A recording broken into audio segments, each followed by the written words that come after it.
کوپرپدی، شهری زیر زمین. اکنون از آب به زیر خاک می رویم. در بیابان سوزان استرالیا جایی هست که آدمان قریب پر از زیر زمین زندگی می کنند. نام آن کوپرپدی. در این منطقه حرارت می تواند تا 50 درجه بلند شود. از این رو ساکنان قرار دادند که به جای مبارزه با گرمی از آن گریزند. آنها خانه های خود را در داخل کوه ها کندند. امروز زیاده از 70% اهالی در خانه های زیر زمین زندگی می کنند. در اینجا همه چیز هست. خانه ها، کلیساها، آثارخانه و حتی مهمانخانه ها همه در زیر خاک.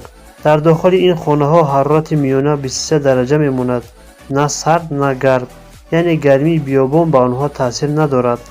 شاید تعجب آور باشد، ولی این شهر نشان میدهد که انسان میتواند به هر محیط مطابق شود، حتی اگر این محیط زیر زمین باشد.